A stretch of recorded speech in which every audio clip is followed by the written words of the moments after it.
We are rolling. I'm going to go live on Facebook in our Facebook group. Lights, camera, action. And just grabbing something here. All right.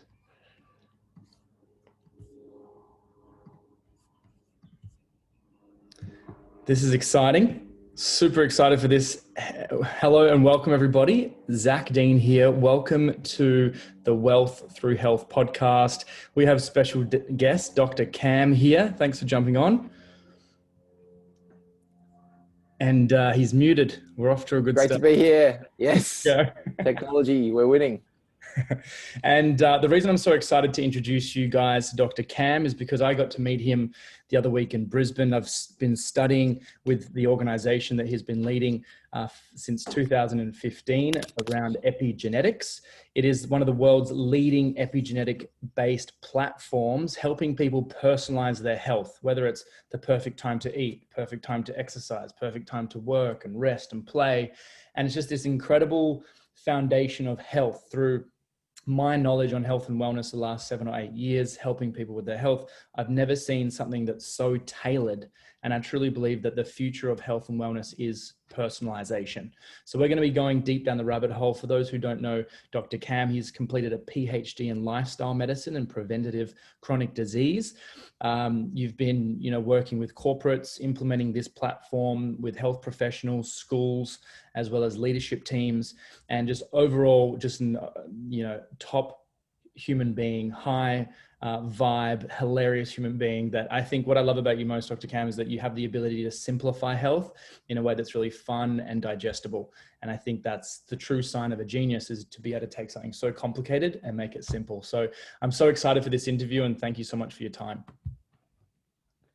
Very special words. Thank you very much. I really appreciate it. And it's great to be here. And so I'd love to just jump into this. Look, we're going to go on a few tangents. I have a few questions for you, but would love to start off with a bit of your story and how you came to be, on this amazing podcast today. Yeah. Well, it's it's nothing like just falling forward and seeing what happens is pretty much my story up until the last 7 years or so. But I started out with a fairly health conscious family and was always kind of interested in sports. So obviously I looked at health and sports science because it had sports in it, and like, hey, I'm healthy. So this is definitely the degree for me. Like, there wasn't much more thought than that in it. So I did, by third year though, we were talking about reversing diabetes. That was really fascinating to me. That actually got me really fired up. And I thought, well, why isn't everyone wanting to reverse their diabetes through exercise? It didn't make any sense that we weren't doing this. So it became a bit of a mission to reverse diabetes. And in my fourth year, we started doing a whole lot of stuff with nutrients and metabolism, and that got me really interested in nutrition. I said, well, if I'm going to reverse this diabetes thing, I should really go and learn about nutrition, because that hadn't really occurred to me before then. So the next week I was on a plane to the Gold Coast from Sydney. I'd spent the last 10 years in Sydney, and I said, oh, Gold Coast has got a course and Wollongong does. I can go an hour both ways. I may as well go north to the sun. I get down the Gold Coast. The Gold Coast is perfect day, like 4-foot swell, just spectacular. It was amazing. So I said, I think this is my place. Did that interview. They accepted me, went through my master's, got really interested in nutrition generally, started working in hospital, looking after cardiac rehabilitation from an exercise point of view, like helping people after they've had a heart attack. But I was also working on ward, speaking nutrition to the cardiac patients, to the lung disease patients, cancer patients. And I just felt like there's a lot more that I could be doing preventatively. And so I got really interested in omega-3 and HIIT training. And so I sort of incorporated some of that into my PhD, which was in breast cancer survivors and helping them prevent chronic disease after treatment, because it fast forwards their disease risk by about 10 years. So looking at omega-3, I was literally I was in private practice at that time as well, doing my PhD. I was just throwing pills at people, and whatever would stick, that's their dose, and racing them down the street just to get their HIIT training in. And I was wondering, I'm throwing all this great stuff down at my clients, and I was thinking, why aren't they getting all the results that I thought they would? Some people, definitely. Other people, not really. And then it got me just thinking that well, I need to do something else here. I need a better tool. And so I started looking at genetics, and sort of using that as a tool. And then fortuitously, it's, you know, one of these serendipitous moments. The day that I started looking into genetics, I walked into an unrelated interview for one of my dietitians to go into a sports clinic. And it turned out that the founder of PH360 owned this physio clinic. And I was just in there talking about epigenetics being the future, and what we're doing now is no good, and everything has to be personalized without prompting. And he said, look, we need to have a chat. We had a chat, and then sort of fast forward 7 years, we've trained 1,000 health professionals. I've seen well over 1,000 clients personally. I'm currently working with at least 8 organizations, and supporting their leaders and the health of their workplace. You know, we've been doing stuff, we've been personalizing stuff in schools, and essentially all of that's come about because we've now got the science and the technology that acts as a tool so that I don't have to do the thinking of, you know, is spinach better than kale? Or is this person better at cardio in the morning or the afternoon? Or should this person do their hardest mental work at lunchtime or first thing? And so all of that is actually measured and understood by the platform itself, which is called Shay. And it just frees us up to be awesome coaches and actually speak to the person the way they need to be spoken to, the way their brain works, which is all predicted and incredibly accurate. So through that time, when I'm working with clients now, it's not about if they're going to reverse their diabetes, it's just about when they reverse their diabetes. We've just got to work together long enough, and they will. And we're currently now doing research in both diabetes and heart disease and reversing those conditions. And we're looking at 12-week interventions, you know, that type of turnaround. When you get it right, it works. So there's a whole lot of stuff happening, but I guess I feel like I'm living my dream. I'm living my vision, my mission. And the way that I get to do it is talking to awesome people like you, Zach, and educating other legends around the place too. So it's a pretty happy time. What an amazing mission you guys have, and being able to work with other people of leadership in those influential positions, that's really creating that ripple effect. And look, this is all about health. This podcast right now, we're going to be talking about hardcore health, wellness, energy, obviously preventing all those man-made diseases that we have out there and accelerating people's potential. I'd love to know, from your understanding of the world and all those 1,000 clients that you've worked with and all these people that you're working with, why is people so unhealthy today? That's a good question. That's multifactorial. And I'll start with the individual. They aren't educated. They don't have the knowledge on how to interpret signs and symptoms and how to then manage their body in a unique way. Right now, the knowledge that we all get is food and exercise and maybe some sleep, and you're good. And everybody needs the same food and exercise and sleep, and then we're good. So there's a problem with our knowledge base. The second thing is we're not taught self-reflection. We're not taught self-awareness at school. Do you remember a single class where they've said, I want you to have a think about how your mind has changed now that you understand how to do those mathematics? What are the emotions and feelings that your body is experiencing now that you have a greater knowledge base? No one asked that question ever, even though it is the learning, you know, how we understand ourselves. And so people don't understand what that symptom means. They don't understand what energy levels are. They just get used to this like fuzzy kind of poor existence, really, of lower energy levels. So there's a huge gap in what we're actually taught. And then the second thing is, and so there's a 3-layer model that I'm going to talk you through here.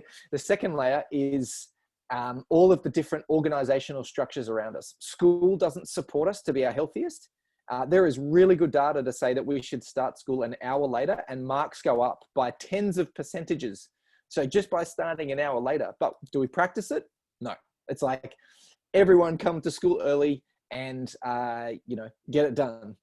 The same thing goes for work. You know, we were asked to grind. We're doing work that doesn't necessarily resonate with us, but we do it for money. And so we're in a job that's placing stress on us. We don't get taught a whole lot about our relationships and how to manage those. So from an organizational point of view, schools and work, social constructs, all of that sort of stuff, it's not supportive of oh, you should go for a run, not have 5 beers after work. And there's not that natural inclination to do that, because we're not taught to be self-aware. We're not set up to be looking after ourselves. We're just set up to get a result, to earn some money, to create safety, to make sure that we can buy the things we want. And then at a government level as well, you know, like at a gross organizational level, you know, we're not in touch with nature. You know, we just live in these big concrete jungles that don't allow us to connect and ground, like that environmental piece. We're so far away from that. We've got, you know, heaps of devices occupying our time and our brain and our vibrationals, all of that sort of stuff. So we've got an environment that requires a significantly greater level of conscious awareness of health, and we don't have any structures in place to really teach that. And a lot of the work that we're doing is to ameliorate that and fix it, really. It sounds like, is it ever going to be, are we ever going to find the solution? You know, it seems like there's so many different angles. You know, on top of that, it's like the water supply, the toxins, or like, you know, food, or, you know, the soils these days. Like, what do you feel like is the solution moving forward for everyone? It's top down and bottom up, I believe. And this is the great stuff about what you're doing with your work, and what we're doing. So we go straight out to the consumer and we say, hey, if you want to learn how to be healthy for you and get greater insight, then here's this application, and you can start teaching yourself straight away. We can improve the knowledge of individuals, which is a starting point. Then we have to go into workplaces, and we working with workplaces right now that let people turn up at the time that's optimal for them.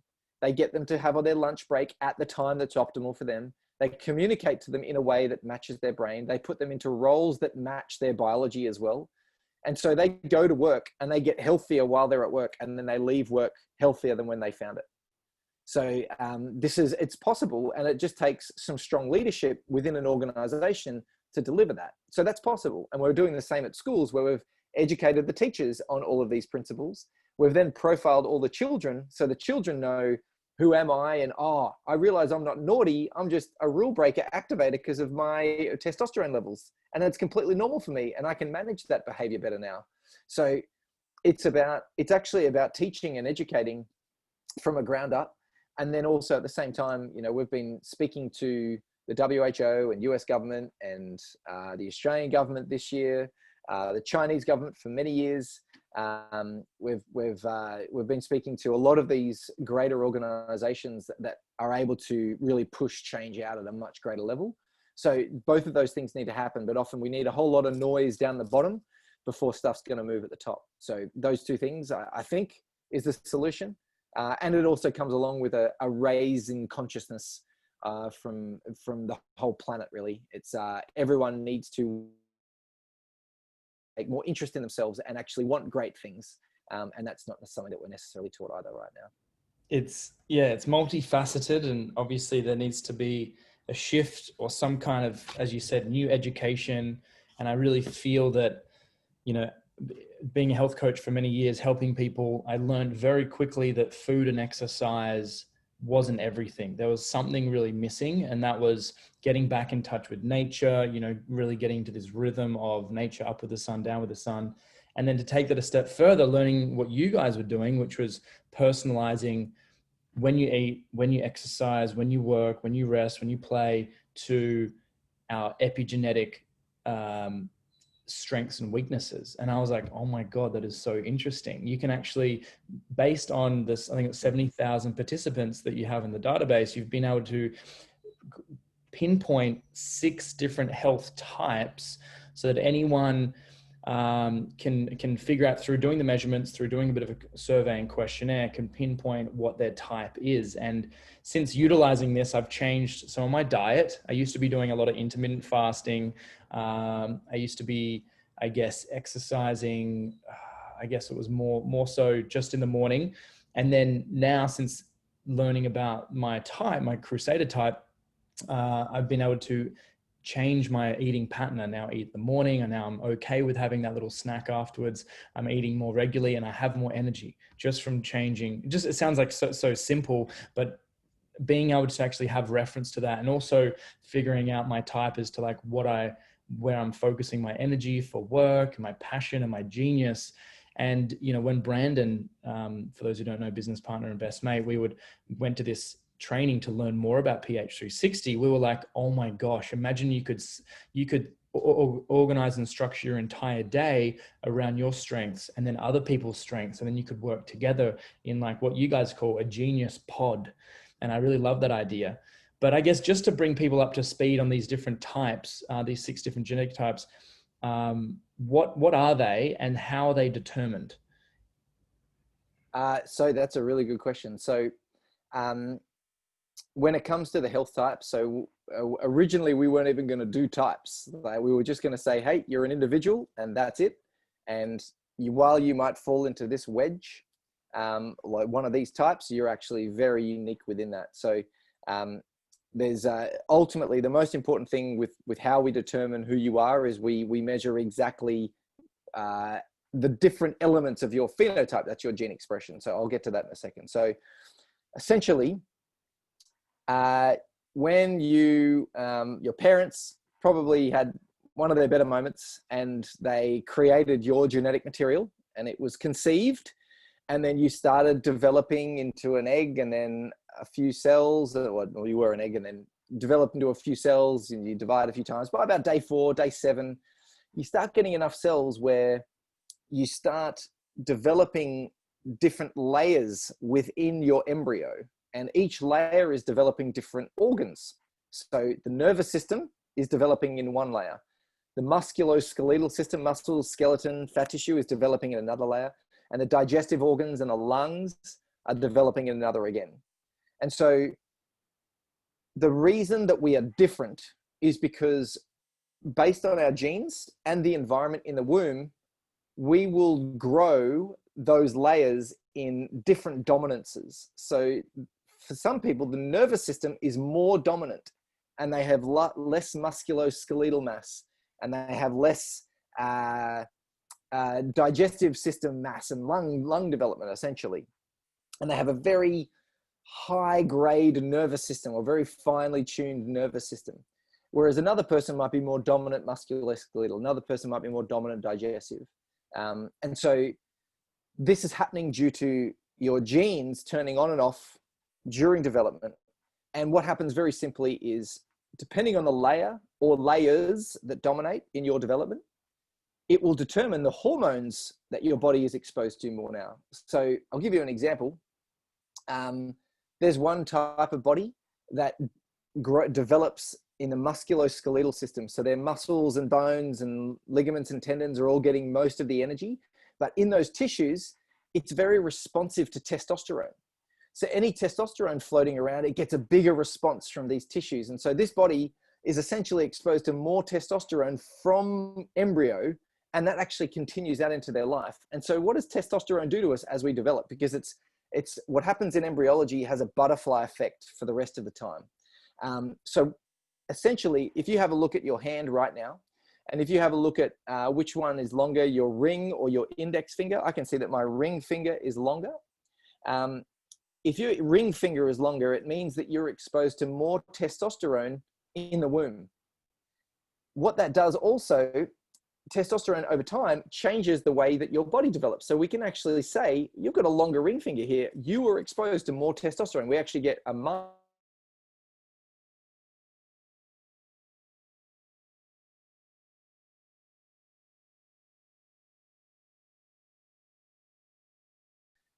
competitiveness and challenging and action-oriented behavior. And so we also find that people who have more testosterone will also have more competitiveness, more action orientation, even a little bit more aggressiveness. And so not only is the hormones that are happening in embryological stage, are they affecting how our body develops, but it also affects how our mind works. And so the work that we're doing, it isn't just looking at one measure, but we look at the whole body. So the whole skeletal structure.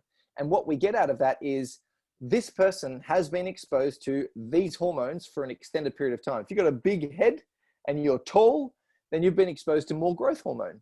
If you've got more fat tissue that's developed around your thighs and your hips, then you've been exposed to more estrogen. And so we look at all of these different markers. There's 18 different markers and 80 different ratios that we use to measure you up.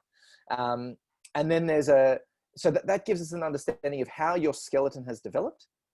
And based on that, it tells us what hormones have been used, what organs are related to that, and also how your behaviors may be driven by those hormones too. And so they can be divided into 6 major types.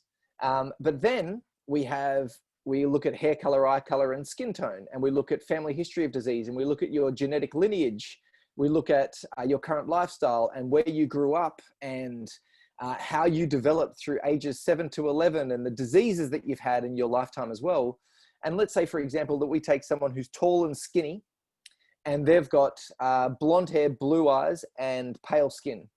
We know that those genes have come from Scandinavia, and we know that they are good for 90% cloud cover. And so the way that their vitamin D works and their calcium works, they're very, very likely to get melanoma if you bring them out to a southern hemisphere country with 90% sunshine, which is what all of our ancestors, well, not all of our ancestors, but a lot of our ancestors did. They got on a boat and they took their Northern European genes and they brought them out to Australia. And now melanoma is one of the biggest things that gets us out here. And that is because we have genes that don't match the environment, because the genes were built for something else. But we can determine all of that just by understanding the outside of the body. And so when it comes to food choices, we know that we're going to need certain chemicals from certain foods to prevent the development of certain things that lead to things like melanoma.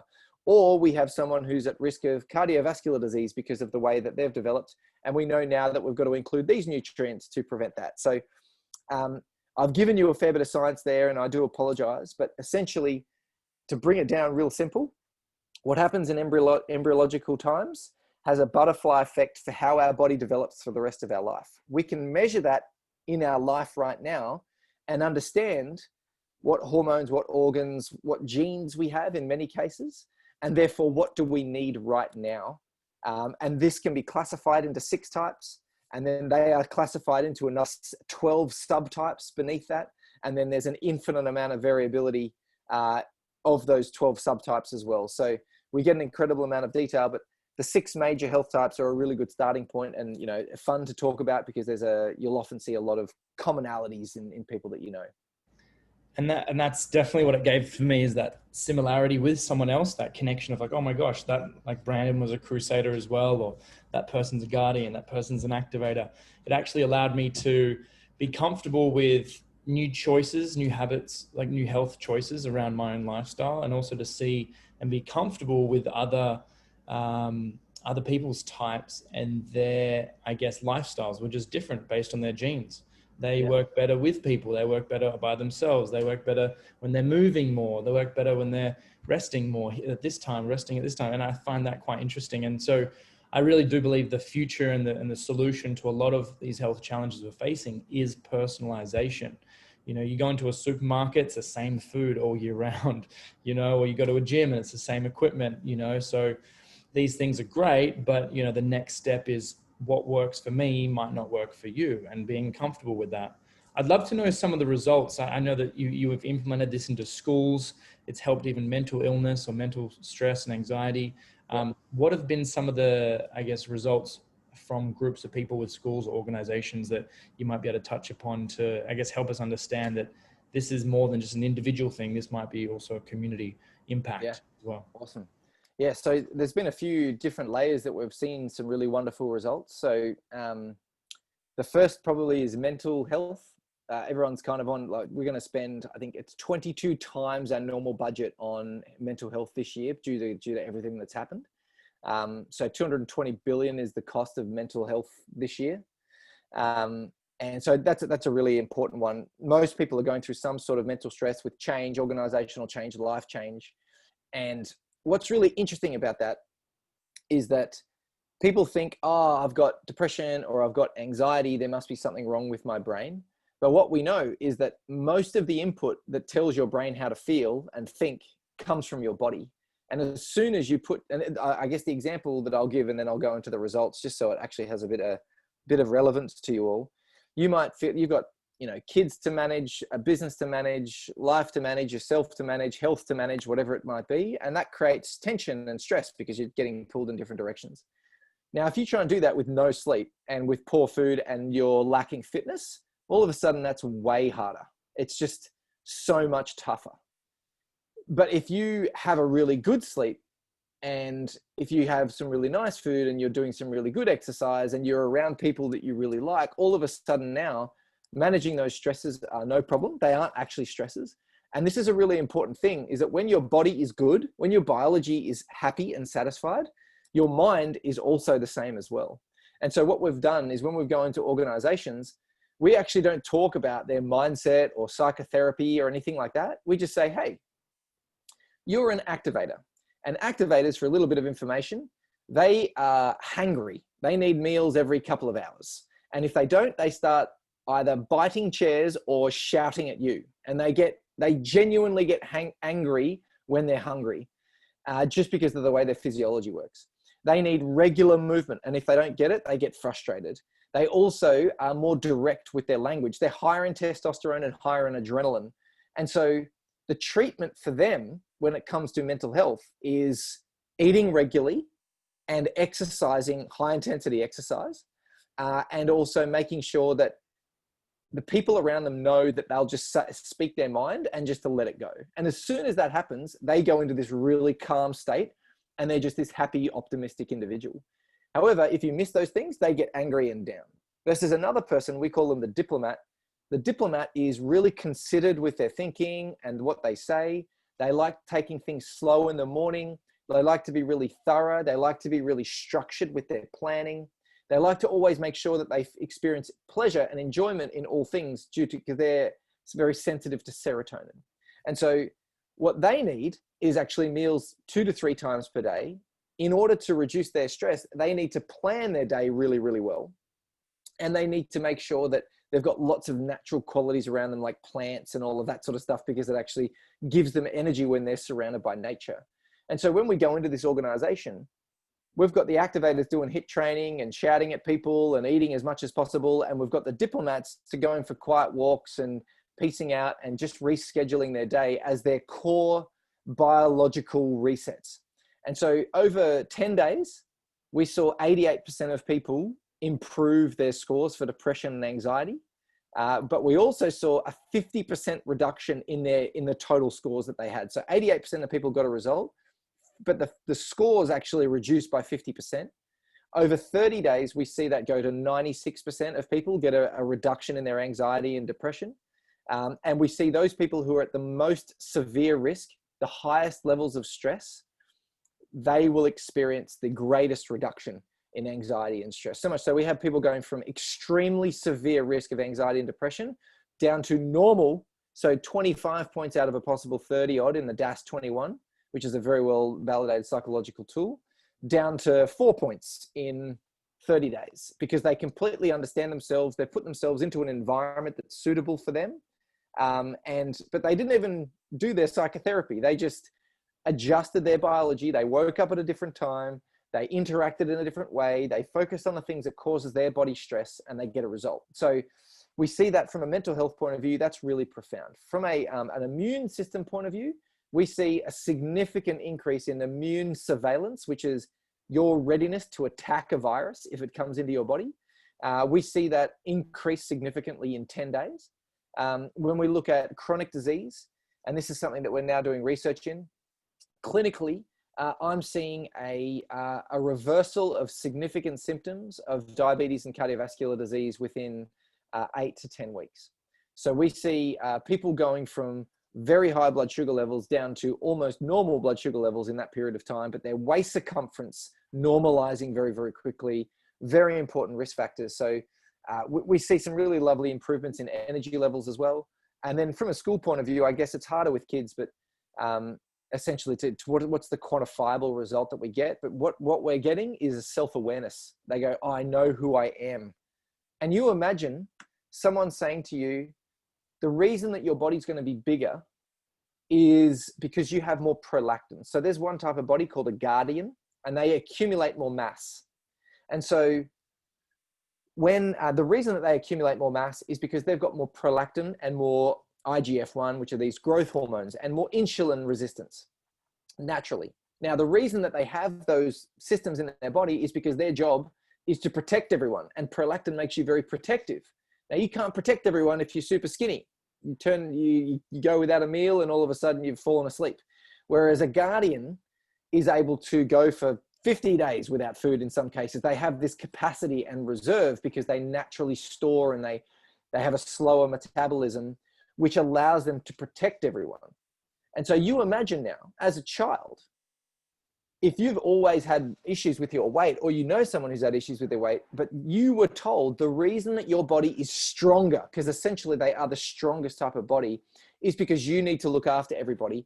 And you're going to find that you get a lot of energy and you feel very satisfied when you do look after everyone.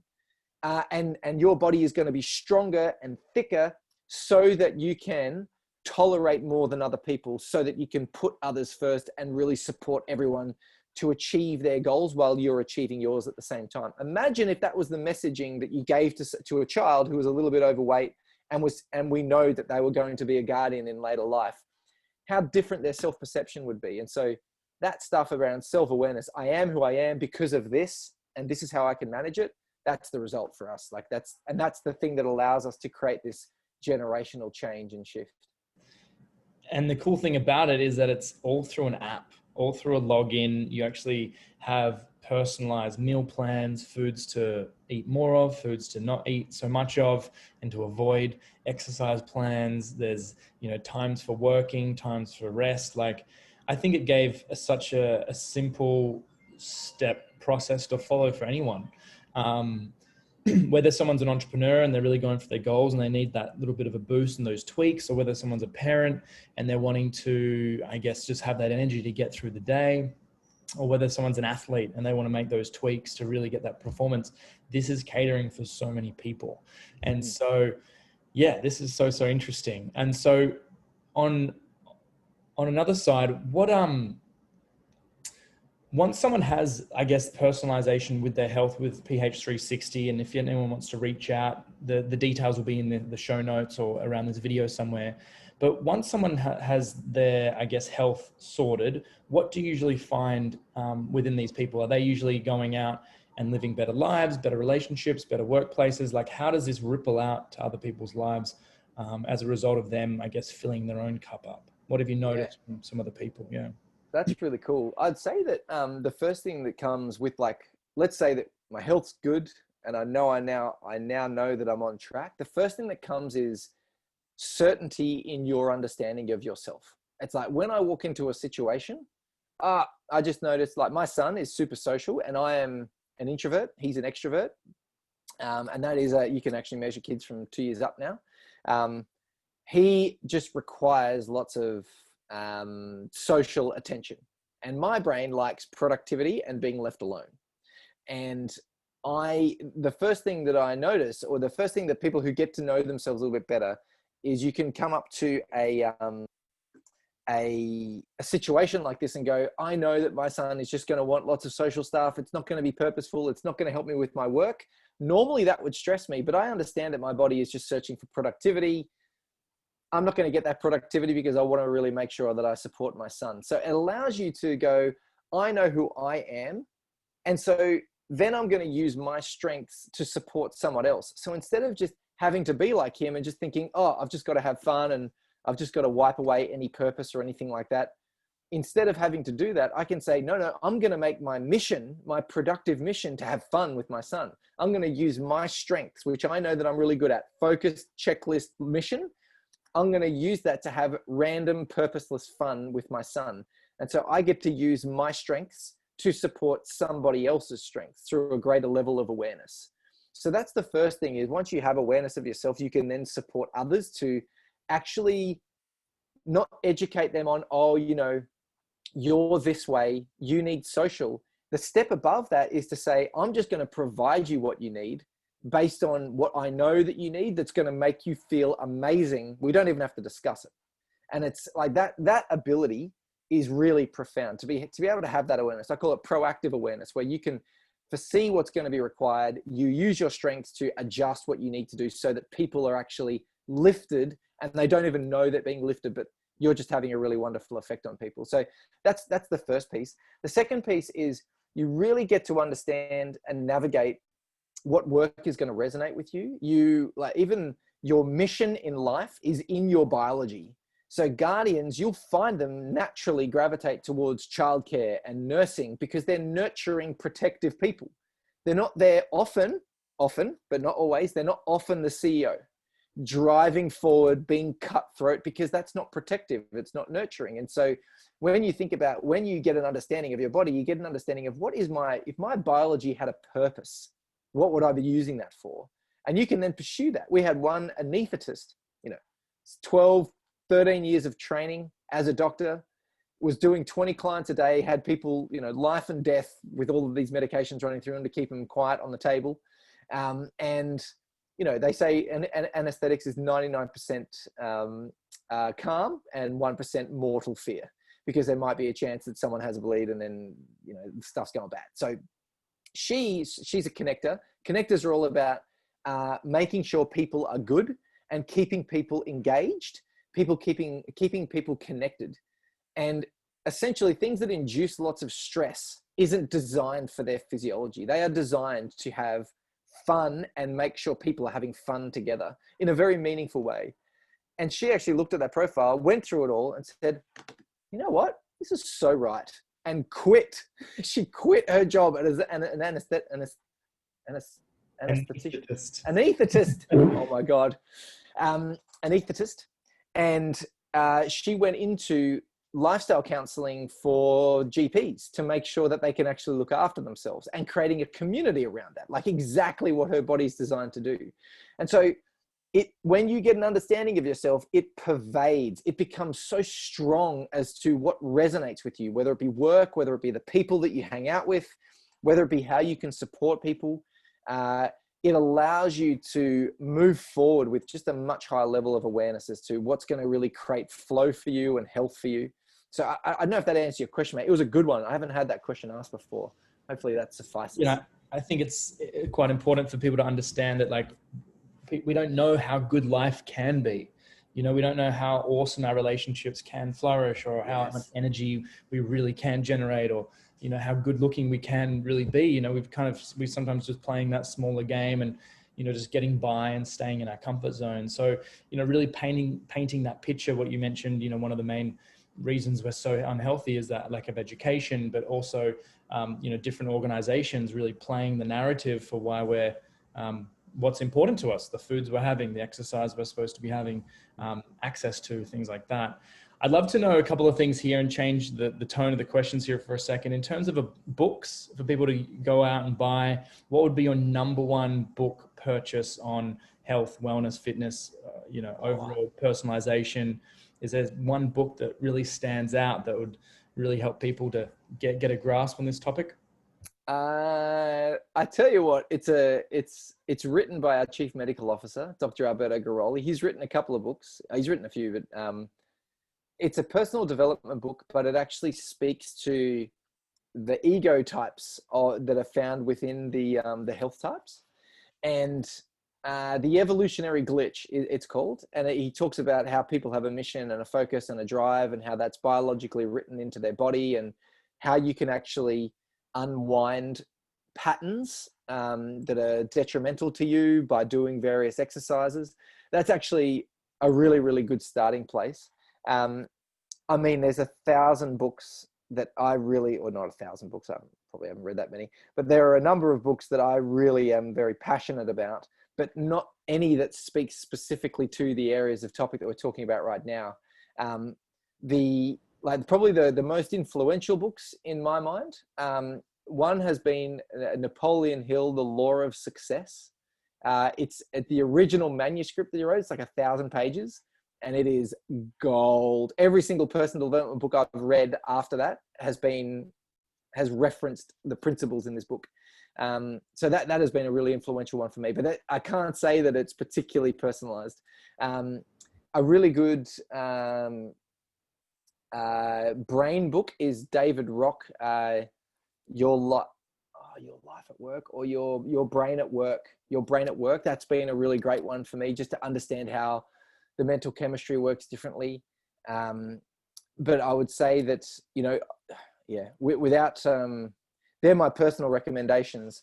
We really need a thorough book on PH360. I'm pretty sure there's a free ebook you can download to talk about the various health types. But probably the other one that I would say, if you're a bit of a stats person, and you're into a bit of science, Robert Plomin's book, Blueprint, is excellent. And he talks about behavioral genetics and how so much of our behaviors are predetermined by what's found in our genes. And, our parents maybe account for 15% of our personality, but 50% is accounted for by our genetics, irrespective of what our parents do.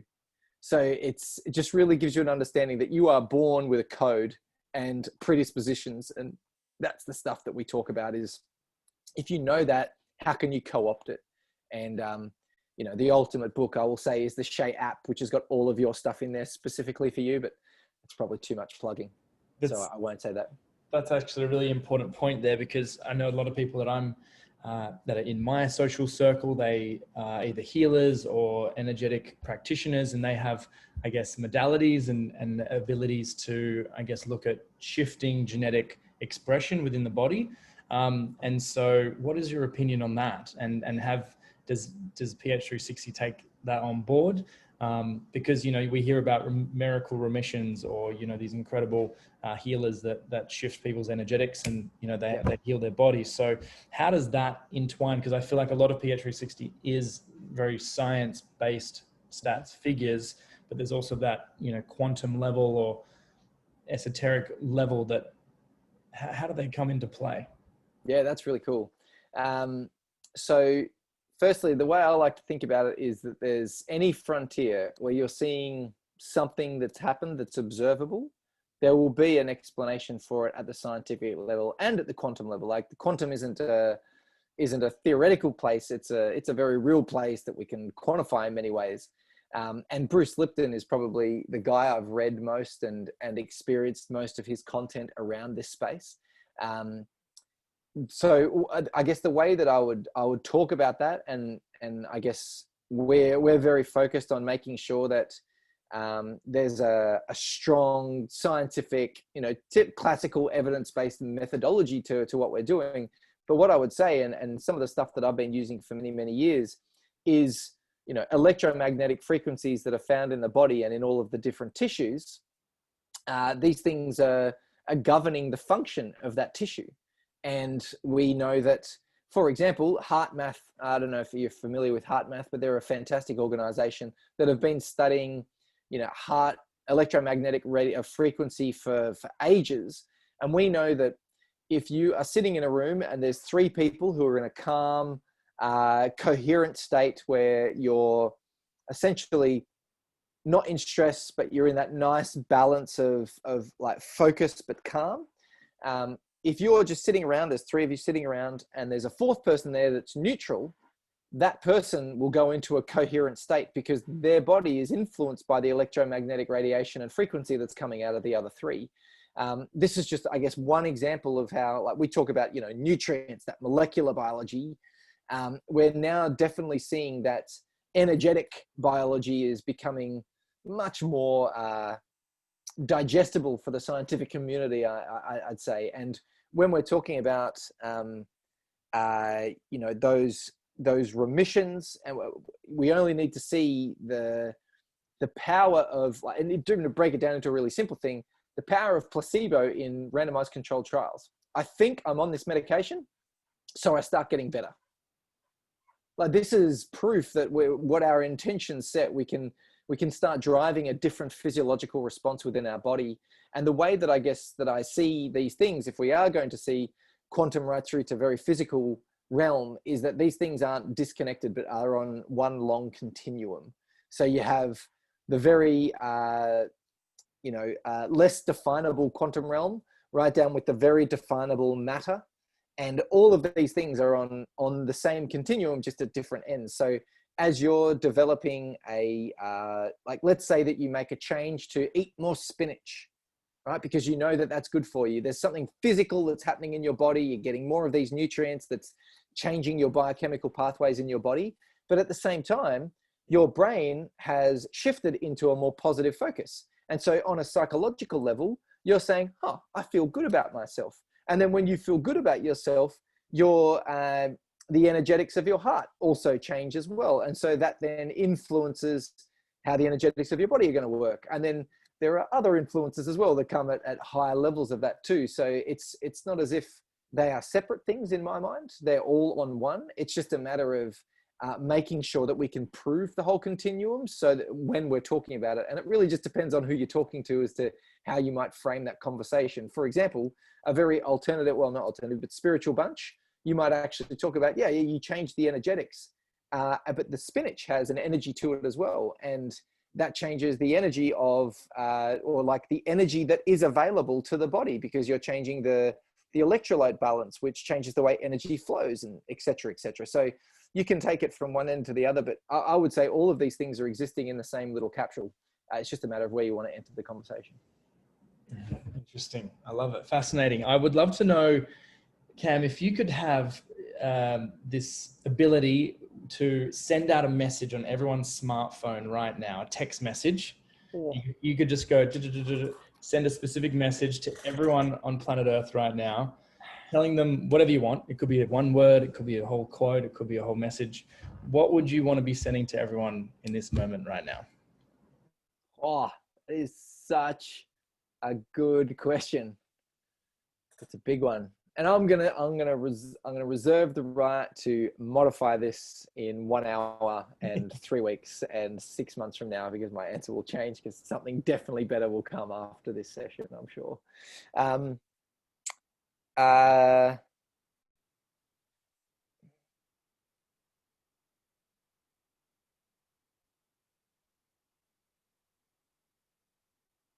Probably if, yeah, okay. All right. So it would be along the lines of, if you were going to be doing one thing, so sit down for the next 5 minutes and have a think about, if you were going to be passionately driven to do something that sits right in your strengths, that you find really, really easy.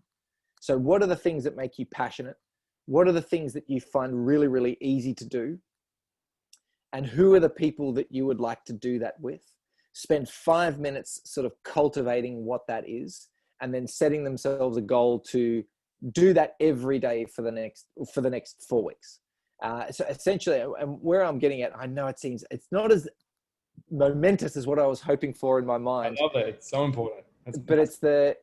I guess I'm asking people to start investigating what actually sets them alight. And there are a number of factors that relate to that. One is what you are genuinely passionate about. 2, what you find really easy. Like, what are the things that you just go, I am so good at that. I can perform so well at that. I'm awesome. So I want to be able to do that, but I want to be able to do it with my passion. And these people make me feel awesome when I do it. It might be nobody, or it might be a whole bunch of people, whatever it might be. It might be going to a big festival where there's 1,000 people and you're singing a song that you absolutely love, whatever it might be.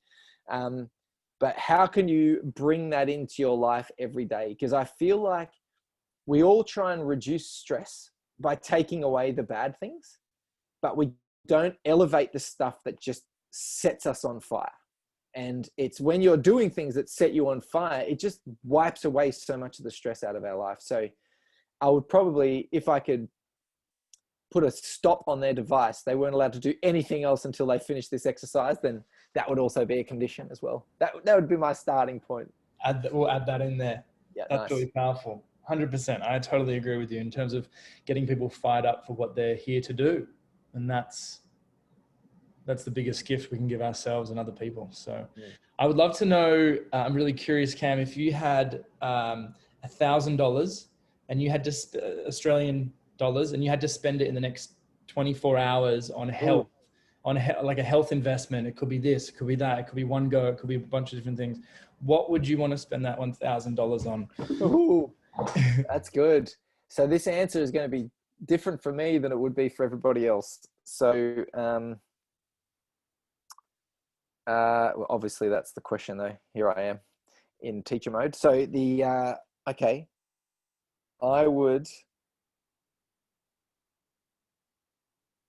It would definitely be, the first part of it would be a biometric assessment tool so that I could be picking up like my levels of stress. I really love data. And so being able to have, like, I'm looking at a device right now. I've got my Apple Watch on at the minute, but I'm looking at another one that just is able to track exactly where you're at, stress, all of that sort of stuff. That for me, seeing that data, it really creates a lot of accountability for me. It doesn't create accountability for everyone, but it definitely does for me. So that would be included in it. The other thing that I would do is definitely what would be good for my health is taking my partner out to dinner, because she's very social. And if I take her out to dinner, it makes me healthier. I would definitely do that with $1,000. And yeah, so that's that. And then yeah, I'd probably get out to a local organic farmer or a biodynamic farmer and just buy up a bunch of veg, fruits and veg, or put a bit of an account on so that I could go back for the next few weeks. So that's probably everything else in my life I'm feeling like I'm pretty on point with. So I think having that regular amount of good nutritious foods that were appropriate for me, happy days. And getting some credit, get some farmers market credit. That's exactly right. Yeah. That's awesome. And so with this biometric device, tell us a bit more about that. That sounds fascinating. So, so that's able to measure your cortisol or something? Oh, no, not that detailed. That'd be really sick. But no, it's just it's specifically focused around heart rate variability, body temperature, skin conductivity, and heart rate, and kind of balances all of those things, checks out your sleep. But quite a lot of these devices, and this is what's coming to some of the stuff that we're doing soon too, is like, it allows you to say every day, wake up and say, yesterday I did this. And after a while you go, right, when you do these two things, you're going to get your best results. It allows you to have incredible accountability around it. And it really proves the concept of everything you're trying to do as well. So it's a bit of a nerdy thing. Like, I just like a little bit of data and having that real tangible stuff in my hands. So yeah, that would be the one. We met someone yesterday. He actually knows about pH 360, and he, for the last 15 years, he's been a naturopath and doctor and uses this specific process he learned from another naturopath 15 years ago on testing the protein in the body, the carbs, the ability to digest, and the ability to digest sugars. And it's all through a P test, but it's an at-home P test. Yes. And I was like, interesting. So people get the home test, they test themselves like a couple of times a day, once a day, to figure out where their levels are, whether to drink more water. It's like in the moment chemistry, the hacking. I was like, that's really cool. Yeah, it's sick. I've actually done a trial with that particular gentleman in question. I know exactly who you're talking about. And it's really interesting with any new device or any kind of test that I do. I always just follow my profile religiously for a month, and I see what happens to the numbers. And the closer I got to my protocol, the better the numbers got consistently. So it was just really nice confirmation. But yeah, like those in-time chemistry things, once you start getting a real sense for how it changes things, powerful for sure. And they'd be both what I'm talking about and that measure, very, very physical. And then there's some really awesome stuff, obviously, that you're working with that's on a quantum level as well, which is and that's a whole nother level of insight too, for sure. So you're saying, so when you're following your health type, pH 360 health type, and doing the chemistry test, it was keeping you more in the health zone? So like I would adjust things. So like I woke up one morning and I had exactly the same breakfast without exercise and without fluids, and then tested. And then I woke up the next day and I had exactly the same breakfast with exercise and with fluids or without fluids, and then did that a few times, and then started making a few small adjustments to my breakfast as well. Like put a little bit of yogurt on there because yogurt was higher on my list, and just made these tweaks. And over time, like the numbers just kept gradually jumping up and up. But essentially all I was doing was following my process more accurately each time. Interesting. Yeah. I'm curious to know, what is your definition of health? Yeah, great question. For me, it is fitness is a word, and it's not just physical. It's being able to thrive in the environment that you're in currently. And what that means is having the physical resilience and energy to achieve, but it's also having the mental and emotional awareness to manage the situation too. So it's like, I know that this would cause stress, and I'm going to manage myself so it doesn't. And I'm going to thrive and still achieve all of the things and support people while I'm doing that at the same time. So I'd say it's a combination of physical resilience, having the physicality there to actually have the energy to do the things that you want to do, and then having the mental and emotional wherewithal to manage those perturbations that you're likely to experience, so that you don't come out ragged and tired by the end of it, but rather you're learning from that experience, and then you're developing strength for the next time you come against it. Yeah, it's the ability to weather the storm, get through the storm, and then also weather the storm. Yeah, and see the opportunity in the storm, and make some bloody hay while the storm's out. It's oh my God, like this thing's going down right now. Awesome. I get to practice all of my skills, and I get to really learn from this experience. Having that awareness, that that observational awareness, and being able to interact with the moment that way, that for me, that's what health is all about. It's and there's a great word, kaizen. It's the Japanese word for perfection. You may know it. And it's all about it's continual growth and improvement is their word for perfection. Like that for me is gold. It's so, and it's you can always be better, and just improving is achieving perfection. I saw you just light up there. That was like, you were just about to get like so fired up. It was like, wow. So fired up. But we are out of time. I'm conscious. That's all right. Do you have to run? No, not immediately. No. I've got a couple of questions left for you. Cool. So the other component of health, and I think this is so intertwined, is wealth. And so from your definition, what is your definition of wealth for you? I think it's, for me, I'm just going to speak for me, I think the sensation of abundance has got to come first. And what I mean by abundance is I'm happy with what I have. I love what I have. I'm grateful for what I have. Not I have all the money in the world abundant, but rather in everything that I have in this moment is enough. I think that is truly what wealth is. And then, I probably haven't mastered that feeling, because I could definitely always do with a few more dollars in the bank, no big deal. But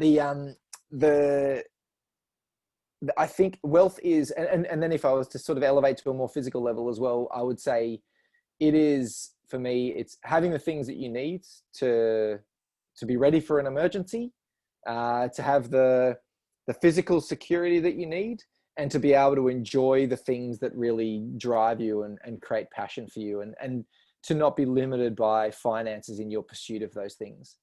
But I think along the way, I don't think you'll ever really get to a place of happiness around money unless you can get the first piece around abundance first. If I won $5 million tomorrow, I'd probably change my mind on that, but Does this mean we should go out and get a lotto ticket? Is this a sign? It's always worth throwing your hat in the ring. Like, you can always give it away if it's too much, for sure. Yeah. That's really interesting. I like that a lot. And so, yes, starting with that abundant mindset and being happy and grateful for what we have right now.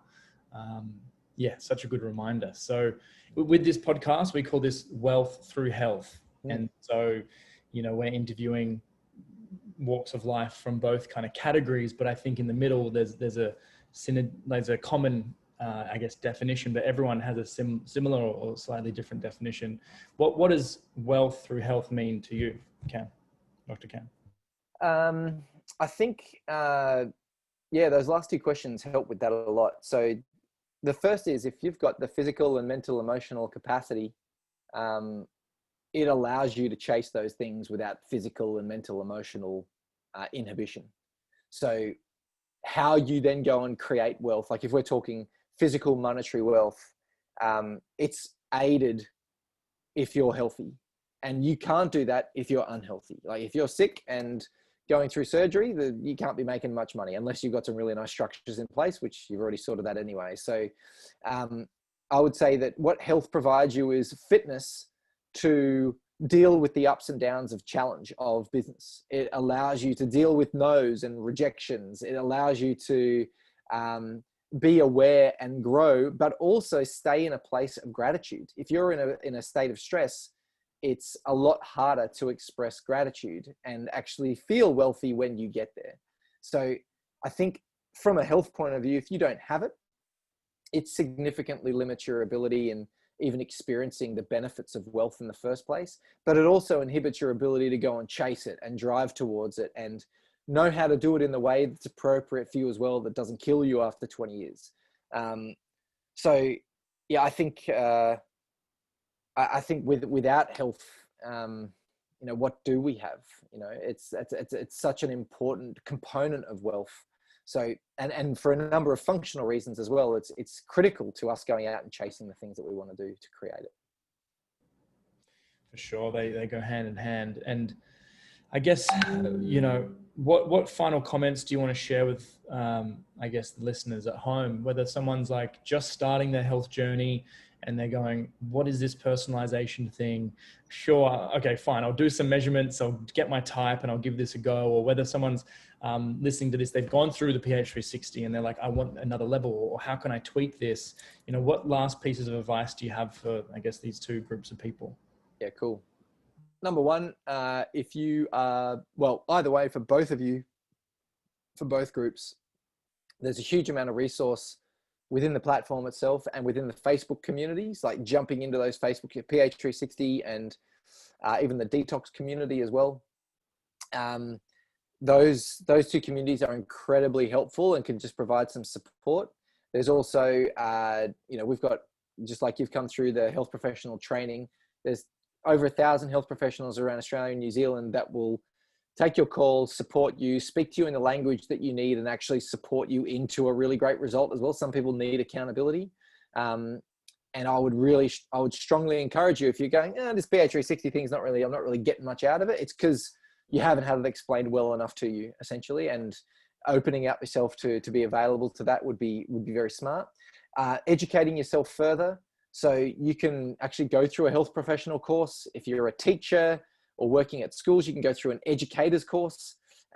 If you're in corporate, you can actually run a 30-day program at work yourself. You can actually engage in these processes that really give you a very rounded experience of the application and how you can apply it and support to do it. So there are lots of different ways. And I would say probably the easiest way to do that is, if you've got any questions, just support@ph360.me, and they'll be able to direct your query as to whatever you need. I would say that if you don't feel like you get it, then reach out, because there's people who can help you get it. What we see is when people get it, they get a result. If you don't get it, then it can lead to confusion and uncertainty and then less motivation. So if you're confused, call someone to help with that confusion is probably what I'd say.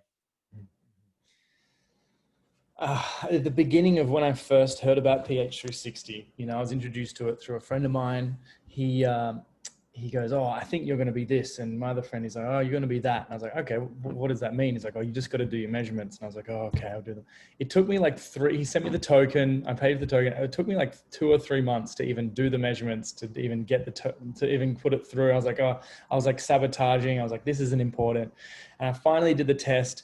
And then I found out that I was a guardian. And I've accidentally put on there 186 kilos instead of 86 kilos that I was at the time. So I was, for 3 months, I thought I was this guardian type. And I was like, oh, that makes so much sense. I do all these health events and, I'm wanting to help, this and that. But then as soon as I jumped on a call with you, you're like, you're not a guardian. What are you doing? And then we did another set of measurements. And then doing those measurements and actually logging in as the Crusader type and reading my report, it gave me so much certainty and confidence. I was like, oh my gosh, this is so in depth. From just measuring my body, which takes 20 minutes or something, and doing a bit of a questionnaire, I was figuring out parts of myself on how to manage my stress, how to get the most out of my exercise, when to eat, what not to eat. And it's helped me with relationships, with friends, with business. It's helped me actually read people and help meet them where they're at and communicate in a really, I guess, digestible way for them as well. So I'm still a beginner at this whole structure, but it's every time I chat with you and I learn from you, you know, hearing you for the first time, I think it was on the PH360 learning program. I was like, oh my gosh, this guy just simplifies health so much. And then seeing you in person at the Pro Series in Gold Coast and learning about, you know, health and wellness, and you spoke about stress and things like that. I was like, how you teach is so inspiring. And I really believe that if we had more teachers like you, the world would be a completely different place. So I really want to like honor you and appreciate you for everything you do and how you've helped to communicate this, I guess, complicated thing called epigenetics in a way that's, I guess, yeah, digestible for so many people. So do you have any final comments for everyone at home? Well, just thank you so much for those kind words. And it's great being working with you guys so far. Just like two very, very energetic guys wanting the best for everyone. Like that's particularly inspiring. And so I would say, if anyone's needs any words, it would probably be just whatever that place is that allows you to feel your best, just go and find it and spend time in it. Even if it's only for a 1% of your week, it will change the way that you feel, and it'll allow you to start momentum in a completely different and very positive direction. So find those people, find that thing, find that place, find that space, whatever it might be, that just creates that feeling of happiness and satisfaction. And I think if we can insert more of that into our life, then we're onto a winner. Find that place that gives you more happiness. I love that. Thank you, Dr. Cam. Thanks for your time. And we look forward to seeing you very soon. Thanks, Zach. Thank you, mate.